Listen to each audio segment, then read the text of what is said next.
Objection your honour. Tarun గారు చెప్పినట్టుగా ప్రభు ఆ ఫోన్ దొంగతనం చేశాడే అనుకుందాం. అయితే ఇక్కడ నేను అడిగే ప్రశ్న ఏంటంటే, అందులో ప్రభు మాట్లాడిన ఆ రికార్డింగ్ మాటలు లేనప్పుడు ప్రభు ఆ ఫోన్ ఎందుకు దొంగతనం చేస్తాడు? అంటే అందులో ఏ రికార్డింగ్ లేదు అని తెలుసు కాబట్టి ప్రభు దొంగతనం చేశాడని నింద వేస్తే దాన్ని కోర్టు నమ్ముతుందని తరుణ్ గారు భావిస్తున్నారు.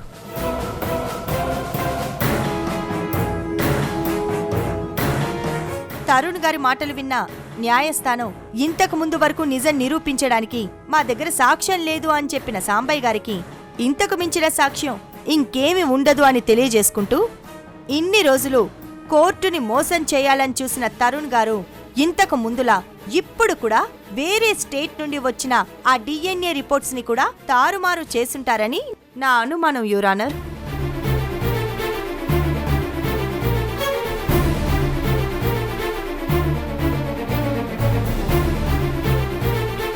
నా అనుమానాన్ని పరిగణలోకి తీసుకోవాలని, తరుణ్ గారి పైన కఠిన చర్యలు విధించాలని మనవి చేసుకుంటున్నాను యువర్ ఆనర్.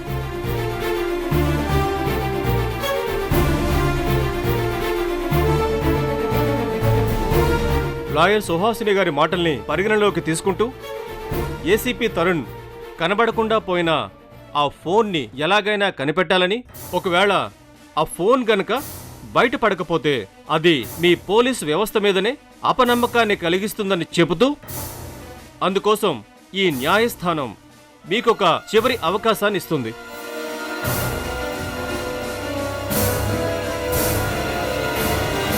కాబట్టి వచ్చే వారం రోజుల్లోగా ఆ ఫోన్ను, అందులోని నిజాన్ని మీరు ఈ కోర్టు ముందు ఉంచాలి. ఒకవేళ అలా జరగకపోతే 6 నెలల పాటు ఏసీపీ తరుణ్ని సర్వీస్ నుంచి సస్పెండ్ చేయాలని ఆదేశిస్తున్నాను.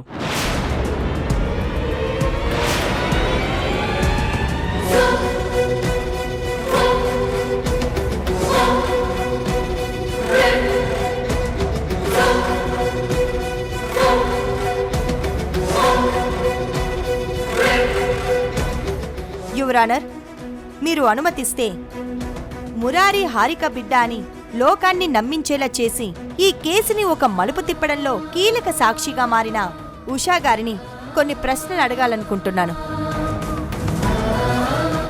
Proceed. Thank you your honour.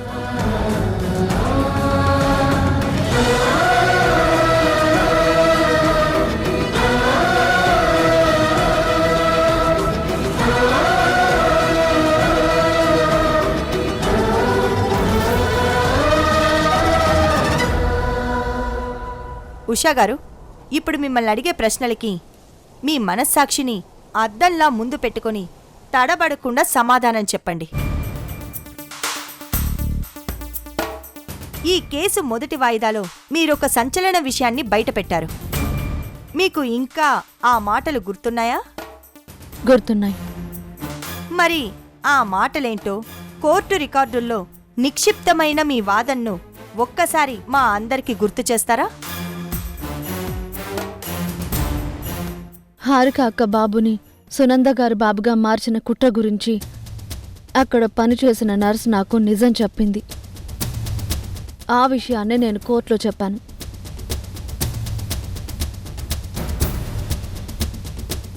అపరాధి అయిన నర్స్ తన నేరాన్ని తానే ఒప్పుకున్న విషయం బాగా చెప్పారు. ఇప్పుడు నేను మిమ్మల్ని ఒక ప్రశ్న అడగబోతున్నాను.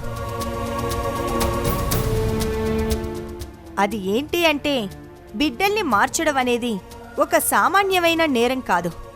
అది ఒక పవిత్రమైన మాతృత్వాన్ని బలి తీసుకున్న మహాపాపం. అలాంటి పాపం చేసిన ఆ నర్స్ ఆ నిజాన్ని కేవలం మీకెందుకు చెప్పింది?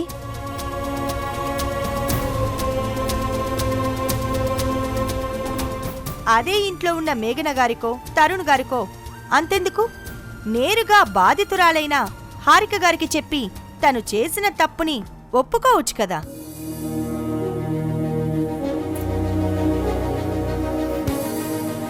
సరే, ఆ నర్సుకి ఆ ఆలోచనే రాలేదు, తెలియక మీకు చెప్పింది అనుకుంటే మీరు సమాధానం చెప్పాల్సిన అసలు ప్రశ్న ఇక్కడే ఉంది.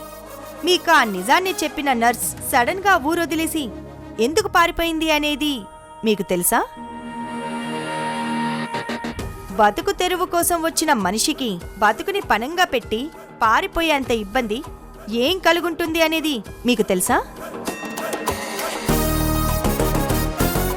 ఇబ్బంది కాదు, వాళ్ళ నాన్నకి ఆరోగ్యం బాగోలేదని ఆపరేషన్ అయ్యాక అక్కడ ఏదైనా పని చేసుకొని బతకడానికి వాళ్ళ సొంత ఊరు వెళ్ళిపోయారు, అంతే. డబ్బు లేదని సిటీలో బతకడానికి వచ్చిన ఒక నర్సుకి వాళ్ళ నాన్నకి ఆపరేషన్ చేయించడానికి కావాల్సినంత డబ్బు ఎలా వచ్చింది?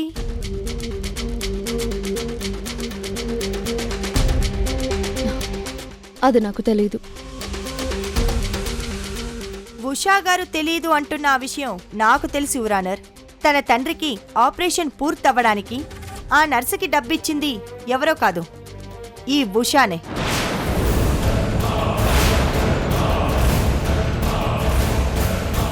అవును యువరానర్, ఆ డబ్బు ఎందుకిచ్చిందో తెలుసా? ఆ బిడ్డల మార్పిడి తను చెయ్యకపోయినా చేసిందని వీళ్ళిచ్చిన డబ్బు తీసుకొని అబద్ధం చెప్పాలని. యువరానర్, మన కళ్ళ ముందున్న ఈ సాక్షి స్వయంగా సృష్టికర్తగా మారి ఈ నాటకాన్ని మొదలుపెట్టింది.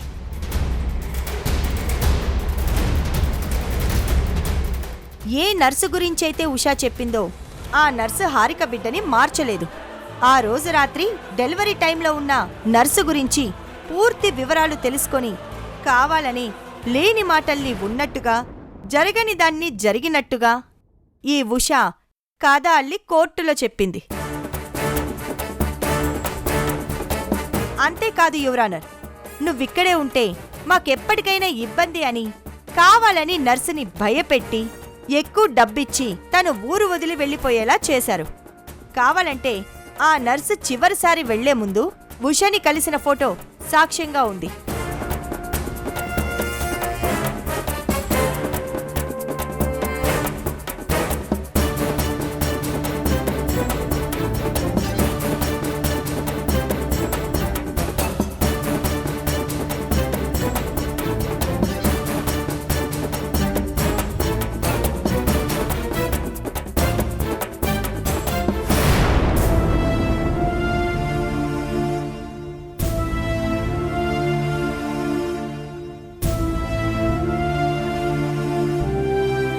ఆ ఫోటో అక్కడ రోడ్లో ఉన్న సీసీటీవీ ఫుటేజ్ నుండి తీసిన ఫోటో యువరానర్. అంటే మురారి హారిక బిడ్డ అని ఉషా గారికి ముందే తెలుసని ఆమె గొప్పగా చెప్పుకుంది. కానీ ఆ మాటల్లోనూ నిజం లేదు.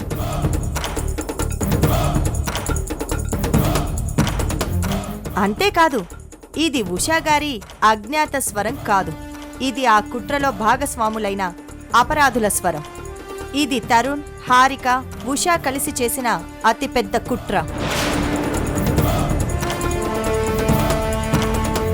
నా క్లయింట్ ప్రభు గారిని నేరస్తుడిగా చూపించి సునంద బిడ్డ అయిన మురారిని కావాలని వాళ్ళ దగ్గర నుండి విడగొట్టాలని వాళ్ళు చేస్తున్న ప్రయత్నమని నేను కోర్టుకి తెలియజేస్తున్నాను.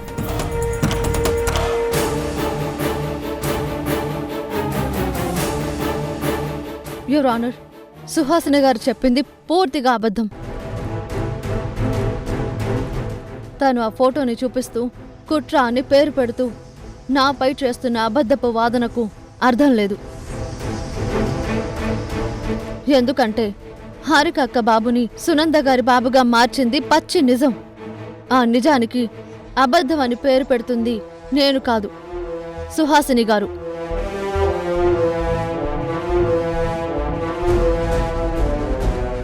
అంతేకాదు, ఆ నర్సు తన పాపాన్ని మోయలేక సతమతమవుతున్నప్పుడు నేను ఆమెకి కనిపించాను. దాంతో తన కడుపులో ఉన్న పాపాన్ని తను నాతో పంచుకుంది. అలాంటి విషయాన్ని సుహాసిని గారు కుట్ర అంటున్నారంటే తన దృష్టిలో మానవత్వం కూడా ఒక నేరమే అన్నమాట.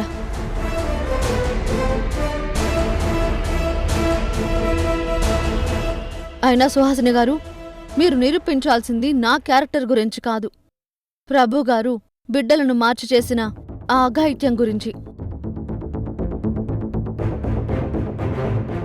యువర్ ఆనర్, సుహాసిని గారు నా మీద వేసిన ప్రతి నిందను నేనొక సవాలుగా తీసుకుంటాను.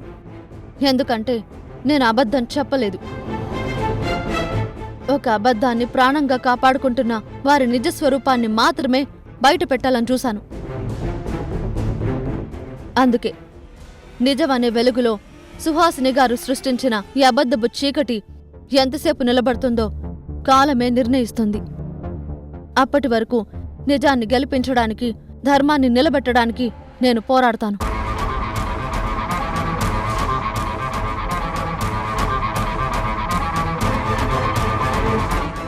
అవును your honour. Defence lawyer Suhasini గారు చేస్తున్నవి వాదనలు కాదు, కల్పించి పుట్టిస్తున్న నిందలు. అంతేకాదు, ఆవిడ సాక్ష్యాలను పరిశీలించడం లేదు. కోర్టు ముందు ఒక అబద్ధపు నాటకాన్ని రక్తి కట్టిస్తున్నారు. ఎందుకంటే సుహాసిని గారు గీస్తున్న ఈ అబద్ధపు గీతలను గమనిస్తుంటే న్యాయస్థానాన్ని ఒక రంగస్థలంగా మారుస్తున్నారు అనిపిస్తుంది.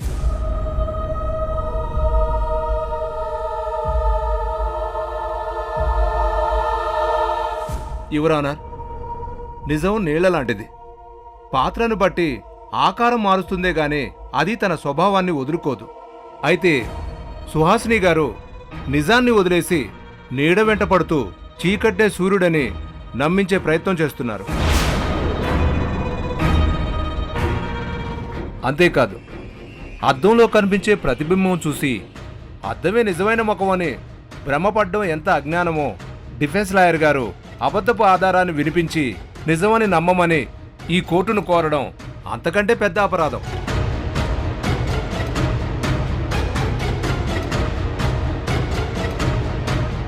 తన బిడ్డను దక్కించుకోవడానికి హారిక గారు చేసే పోరాటాన్ని కుట్ర అనడం ఎలా ఉందంటే బతకడానికి ఊపిరెందుకని అడిగిన తెలివి తక్కువ మాటలా ఉంది.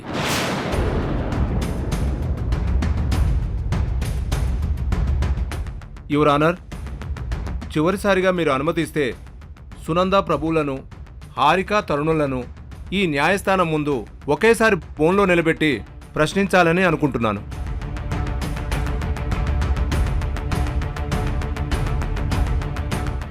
బంగారం గీట్రాయి మీద గీస్తేనే దాని విలువ తెలిసినట్టు ఈ ముఖాముఖి విచారణలో ఎవరు ముమ్మాటికి నేరస్తులో, ఎవరు నిస్సహాయులో ఈ క్షణమే ప్రపంచానికి తెలిసిపోతుంది.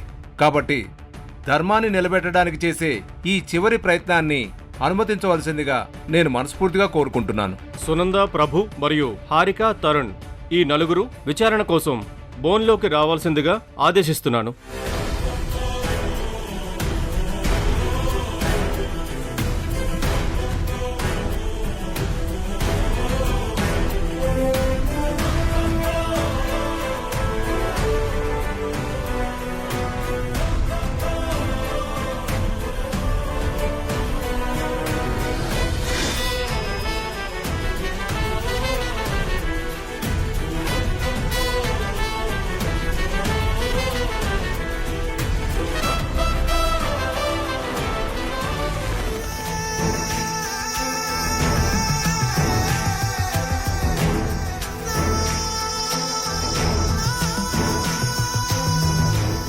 చెప్పండి ప్రభు గారు, ఈ ఇద్దరి తల్లుల కడుపు కోతకు, ఈ రెండు కుటుంబాల కన్నీటి ప్రవాహానికి కారణం కేవలం మీరు చేసిన ఒకే ఒక్క తప్పు.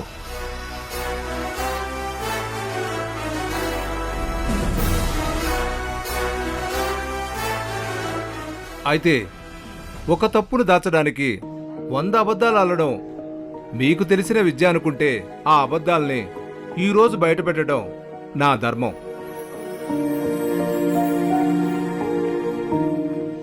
అందుకే మీరు చేసిన ఆ తప్పు గురించి మిమ్మల్ని ఒకే ఒక్క ప్రశ్న అడగాలని నేను నిర్ణయించుకున్నాను. కానీ ఆ ప్రశ్న అడగడానికి ముందు మీరు ప్రమాణం చేసి నిజం చెప్పాలని కోరుకుంటున్నాను. అలాగే లాయర్ గారు. అయితే మీరు ప్రమాణం చేయాల్సింది మీ భార్య సునంద గారిపైనే, ఆమె ప్రాణాలపైన.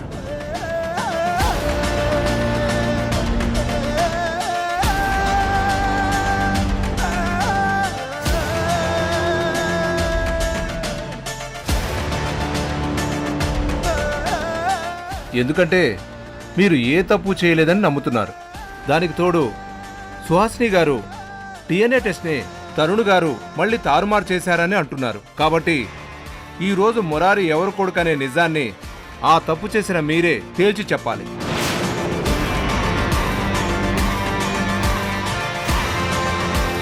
Objection your honour. ఇది విచారణలా కాదు, ఒక వేధింపులా కనిపిస్తోంది. అసలు భార్య ప్రాణాల మీద ప్రమాణం చేయడం అనేది ఒక చట్టబద్ధమైన విచారణ ఎలా అవుతుంది?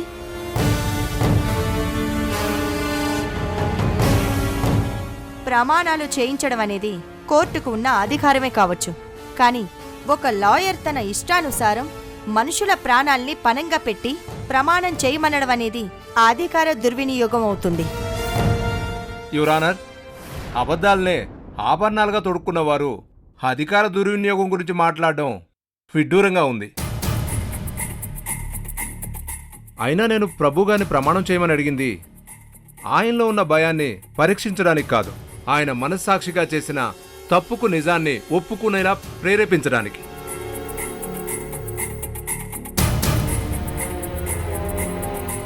యువరానర్, కోర్టు గదిలో న్యాయం జరగాలంటే నిజం కళ్లకు గంతలు కట్టుకున్న న్యాయదేవత మనసులో ఉంటే మాత్రమే సరిపోదు. బోన్లో ఉన్నవాడి నిజాయితీలో కూడా ఉండాలి.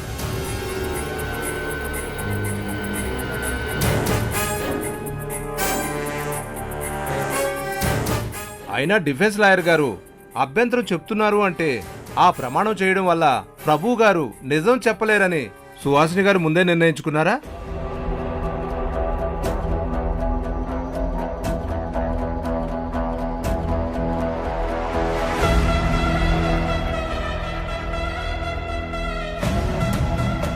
ప్రభుగారు, నేను అడిగే ప్రశ్నకు సమాధానం చెప్పండి. సునంద గారికి డెలివరీ అయిన రోజు మీకు పుట్టిన 5వ బిడ్డ కూడా చనిపోయాడు. ఆ విషయం తెలిసి అదే టైంలో ఆ హాస్పిటల్లో డెలివరీ అయిన హారిక గారి బిడ్డను మీ బిడ్డ స్థానంలో తెచ్చిపెట్టుకున్నారా లేదా?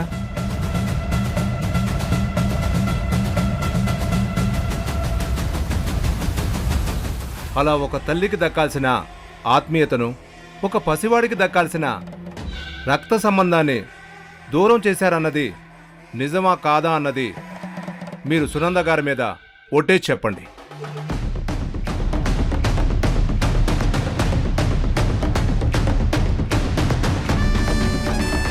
మీరు తప్పు చేయలేదు కాబట్టి ప్రమాణం చేసి చెప్పండి ప్రభు గారు. యువర్ ఆనర్, ప్రభు ఎప్పటికీ నిజం చెప్పలేడు. ఎందుకంటే తను తప్పు చేశాడని తనకి బాగా తెలుసు.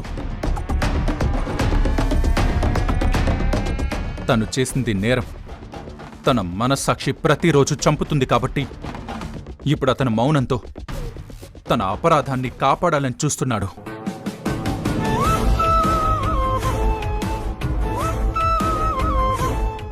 అందుకే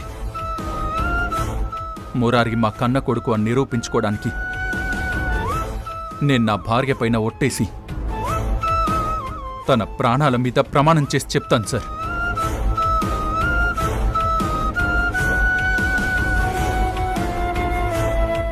ఆ రోజు హాస్పిటల్లో మురారి హారిక కన్న పేగు తెంచుకుని పుట్టాడనేది నిజం. నేను అబద్ధం చెప్పుంటే నా భార్య హారిక ప్రాణాలతోనే ఉండదు. నా భార్య హారిక ప్రాణాలతోనే ఉండదు.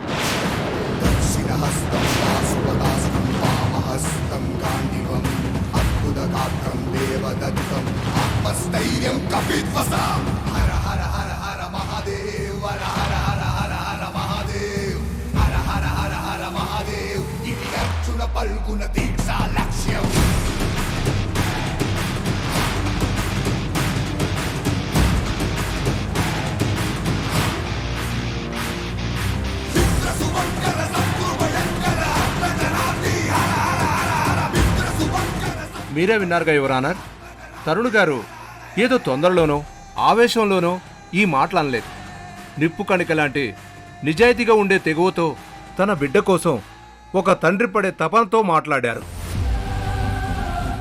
యువర్ ఆనర్, ఇప్పుడు ఈ కేసు గమనాన్నే మార్చబోయే అతి ముఖ్యమైన ప్రశ్నను ఈ సునంద గారిని అడగబోతున్నాను. సునంద గారు, ఇప్పుడు నేను అడిగే ప్రశ్నతో మిమ్మల్ని ఇరుకుని పెట్టాలని నేను అనుకోవడం లేదు. మీ మనసులో ఉన్న మాతృత్వపు నిజాయితీ గురించి మీరు తెలుసుకోవాలని అనుకుంటున్నాను. అందుకే నిజాయితీగా సమాధానం చెప్పండి. అలాగే లాయర్ గారు. ఈ మధ్య మురారి బ్లడ్ క్యాన్సర్ అనే జబ్బుతో ప్రాణాపాయ స్థితిలో మృత్యు అంచున నిలబడ్డాడు కదా. అప్పుడు డాక్టర్స్ ఆ పసివాడు తిరిగి బతకాలి అంటే తన కన్న తల్లిదండ్రులు బోన్ మ్యారో ఇవ్వాలి అన్నారు.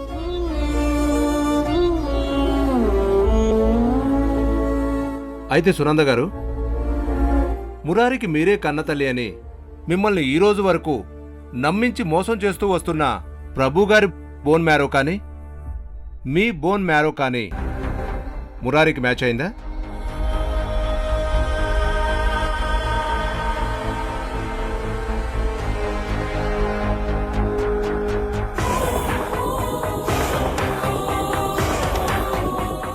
లేదు, మా ఇద్దరిలో ఎవరి బోన్ మ్యారో కూడా మురారికి మ్యాచ్ అవ్వలేదు.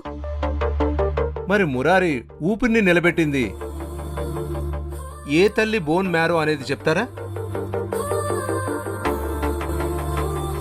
మురారి ప్రాణం మృత్యువు ఒడిలోకి చేరుతుందన్న సమయంలో హారిక బోన్ మ్యారో వాడికి పూర్తిగా మ్యాచ్ అయింది.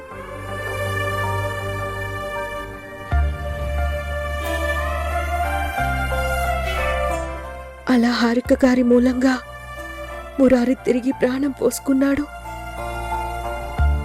ఒక అద్భుతం జరిగినట్టుగా వాడి వాళ్ళ మళ్ళీ ఇలా కళ్ళ ముందున్నాడు. హారిక, నువ్వేమనుకోనంటే నాకొక సాయం చేస్తావా? చెప్పు సునంద. వాడెప్పుడైనా ఈ అమ్మ గురించి అడిగితే ఆ అమ్మ బ్రతికి లేదురా, నేనే నీ కన్న తల్లిని అని వాడికి బుజ్జగించి చెప్తావా? చావు అంచున నా ప్రాణం కోరే చివరి కోరికగా అర్థిస్తున్నాను.